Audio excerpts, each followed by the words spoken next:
कोई भी सीक्वेंस आपको दी होगी एपी की, पहली टर्म 5 है, अगली टर्म 7 है, अगली टर्म 9 है, अगली टर्म 11 है, सो ऑन। तो ये मेरी एपी है, यस। तो एपी मेरे को दिया हुआ है जिसमें पहली टर्म कितनी है 5 और कॉमन डिफरेंस कितना निकल रहा है 2 निकल रहा है कॉमन डिफरेंस। अब मैं इन दोनों का ही यूज करूंगा सिर्फ और सारी टर्म्स की वैल्यूज फाइंड करना चाहूंगा। ये मेरी फर्स्ट टर्म है, A1 लिख दूं इसको फर्स्ट टर्म या A लिख दो। ये मेरी सेकंड टर्म है, ये थर्ड टर्म है, ये फोर्थ टर्म है, सो ऑन। अब जो मेरी फर्स्ट टर्म है वो 5 के इक्वल है जो कि क्या है A है। जो मेरी सेकंड टर्म है वो 7 के इक्वल है। और अगर ये मैं A और D की हेल्प से देखूं तो ये एक्चुअल में A प्लस D है, यस और नो। जो मेरी थर्ड टर्म है वो 9 के इक्वल है और वो मेरे पास जब मैंने देखो एक बारी A को ऐड किया और इसमें मैंने D कितनी बार ऐड किया है 2 बार ऐड किया, बेसिकली 4 ऐड किया मैंने।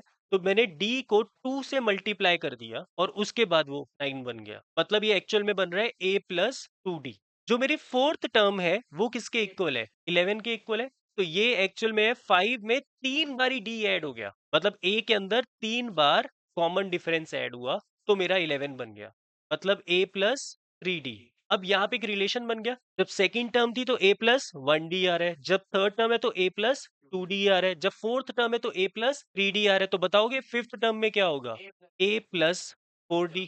11th टर्म में क्या होगा A प्लस 10D। तो अब मैं कॉमन डिफरेंस के हेल्प से और A के हेल्प से किसी भी वैल्यू को निकाल सकता हूँ। अगर वो मुझे क्वेश्चन में बोलता है 100th टर्म निकालो, मतलब A 100 निकालो, तो वो होगा A प्लस 99D। मतलब 5 प्लस 99 इंटू मतलब 198, जब ऐड करोगे तो कितना आएगा 20। तो ये मेरी 100 टर्म की वैल्यू निकल जाएगी, सिंपल। ऐसे मेरे पास एक जनरल फॉर्मूला बन गया। अगर मैं यहाँ पर लिखता हूँ AN, टर्म कौन सी है nth टर्म है, ठीक है। किसके लिए लिख रहा हूँ मैं, फॉर nth टर्म। जैसे 100 टर्म निकालिए वैसे nth टर्म की बात कर रहा हूँ। तो मुझे बताओ फॉर्मूला क्या होगा, A plus n minus 1 n minus 1 एक कम करके D से मल्टीप्लाई कर रहे हैं। हाँ, ये मेरे nth टर्म का फॉर्मूला है। जैसे ये सेकंड लिखा ना, देखो यहाँ पे 3 था तो 2 लिखा, बेसिकली 3 माइनस 1 लिखा, ठीक है। 4 था तो 3 लिखा, बेसिकली 4 माइनस 1 लिखा, तो n माइनस 1 लिखेंगे। यहाँ पे an एक्चुअली पता है क्या है, वैल्यू ऑफ nth टर्म। जो भी टर्म की बात हो रही है उस टर्म की वैल्यू है